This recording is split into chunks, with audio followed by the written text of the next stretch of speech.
I see a little silhouette of a man. Scaramouche, Scaramouche, will you do the fandango? Thunderbolt and lightning, very, very frightening indeed. Galileo, Galileo, Galileo Figaro Magnifico. Oh, anyway, it's me. I'm back again. I expect you guessed. It's Gertie being rude, isn't it? I'm back. I'm Gertie rude. I'm here again, and I'm in a mood. Well, I thought on this happy Friday after blooming noon, we'd have a look at this. I did think I'd wait and give you a few days break, because to be fair, I needed a few days break from Gertie myself. Yes, I did, and I expect you did too, didn't you, Food First? So, where are we today, troops? We have, well, a pity party. So, if you can all get your handkerchiefs out, we're going to examine this narcissistic creature's BS. Yes, so here we go, VTubers. Here we go. Gird your loins. Are we ready? Let's listen to Pippi Scrotum Bag. Come on, Pippi. Mates. Yeah? Mates. Yep. And then one day... He bears all. Please don't bear all. Yes? What happened here? Something happened that just...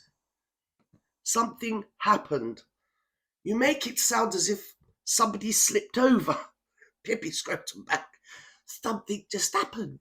There I was, minding my own bleeding business. Well, something just happened. Oh, I didn't know it was going to happen. Because, I mean, neither of us fancied each other, so... Well, I was just bending over, or he was just bending over. I can't quite remember what happened, or which it was, or in what order it happened. But it just happened. It happened, VTubers. Come on, Pippi. I feel for you, honey. I really do. I feel sure. Accusations that you yes. No, groomed him. I did not. No, he didn't. I did not. He did not. There is no question. No question. I did that bad thing. No. Unprofessional. Unprofessional. First time. Yes. I know. Unprofessionally buggered. The last time we had a conversation. Right. When I texted Holly. Oh, here we go. Dolly, Wally, Molly. Don't reply. Don't. She wasn't going to anyway, Pippi. She weren't going to anyway, Pippi, mate. But go on. I'm a cock. After the statement. Yes. Don't reply. Do not reply. But I am deeply in shit. Oh, sorry. Yep. Scrub that. So, there we are, VTubers. He's very, very deeply in shit, you see. This is what appears to have happened to young Pippi Scrotum Bag. Oh, it's all rather unseemly, isn't it, VTubers? Don't you think? Poor old Pippi. Here, I think we should all feel a bit sorry for him. We really should. Let's have another look, if my computer will work. Look, I don't think it like... The little men that live in my computer don't like Pippi Scrotum Bag. No, they don't, VTubers. No, they jolly well don't.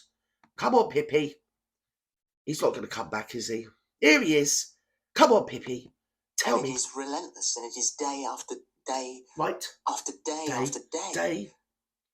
And if you do that... I know. That's because this morning was on day after day after day after day, relentlessly, for about 50 bleeding years. Is that what he's talking about?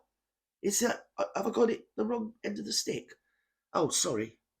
Go on then. Let's go on. Don't think that is going to have the most catastrophic effect on someone's It's not. mind. Right? What, groomed? Do you want me to Being die? groomed. No, I think that's where I am. Pippi, stop. Now, just stop, because that's just silly talk. Now, look. We all know you're a narcissistic little numpty, okay? And the last thing narcissists will ever do is deprive the world of themselves. We all know that about narcissists. That's what they do. Look at me. I'm the victim. I'm the victim in all of this. I'm me, Pippi Scrotum Bag. Oh, my days. Feel pity for me. I have lost everything. He's lost everything, yes. He's lost his mansion. He's lost all his money. He's £10 million. He's got no wife that's been married to him for about 30 odd bleeding years. No, and a mansion somewhere else of her own.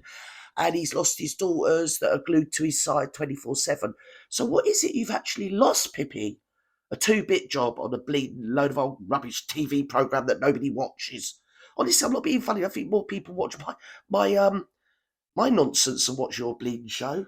big scrotum bag. He's lost everything, VooTubers. Pity him, pity him.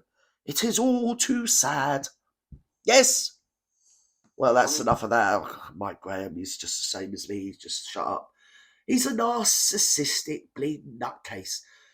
And it's like I said before, he will keep coming out blaming everybody except for himself. Okay?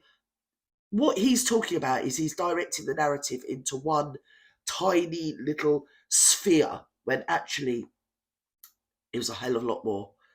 I mean, if there's so much injury and hurt left in his wake, and he's been doing what he's been doing. I mean, that one lad, the Matthew lad, is just one.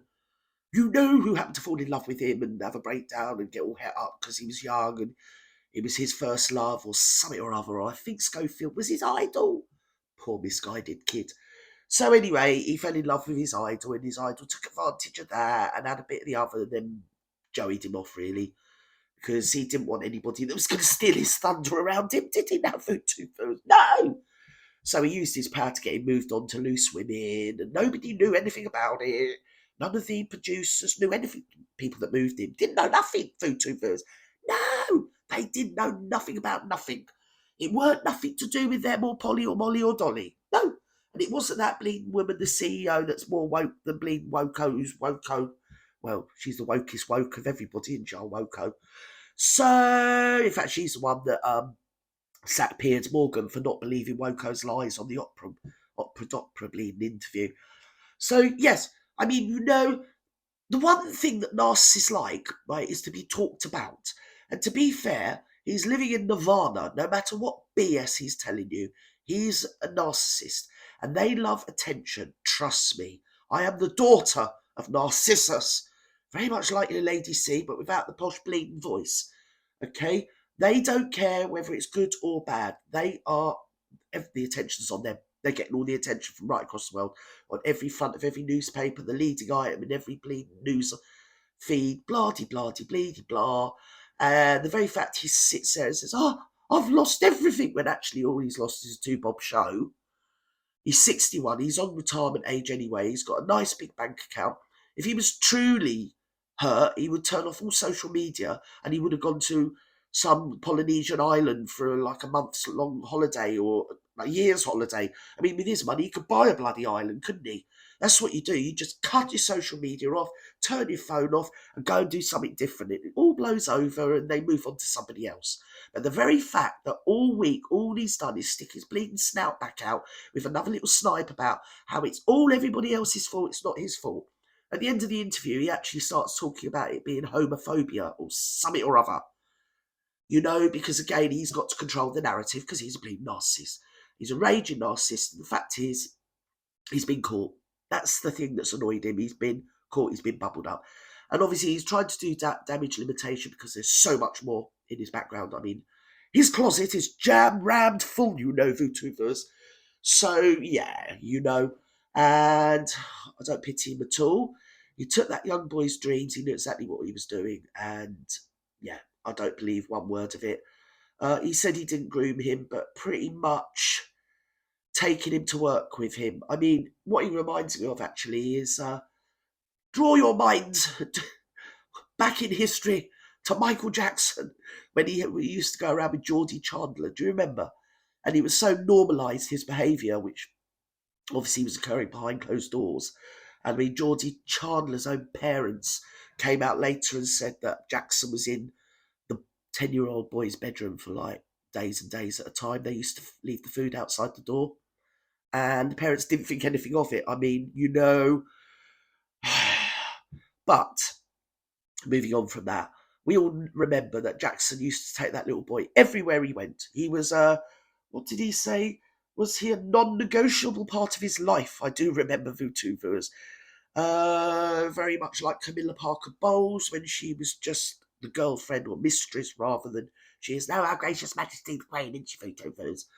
But I remember Charles saying, she's a non-negotiable part of my life. Also, this Pippi Longstocking, Pippi Scrap Bag, said that the Matthew lad was a non-negotiable part of his life. I've also got quite a lot of experience in this area. And actually, consequently or coincidentally, Seville, he used to go to celebrity parties where there was grown-up adults uh, partying, and he'd turn up with young girls. He'd just trail around young girls because his contact and relationship with them was normalised in his little sphere. And when it's so normalised in that sphere that they then take it outside and think it's appropriate to take their amorate to work or to parties or like he said, Thursday night's playtime. And it's quite normal, for a 50 or 8-year-old man to be out on the town. And I've seen pictures of him in restaurants. I think he was in the Ivy. Actually, it was an upmarket restaurant. I think Lady Diane used to go there, or Princess Diana rather. And basically, it looks like Grandad out with his grandson. The boy is small, mate. And then he said, it started when he was 19, but actually all the photos say he was 18, 17, 18. I mean, when you've been in contact with the boy since he was 10, hashtag or /11/12/13 or 15, depending on what report you want to believe or you choose to believe. And then he's a non-negotiable part of your life by the time he's 17/18/19. Again, depending on what report you want to believe. That's grooming. That is grooming.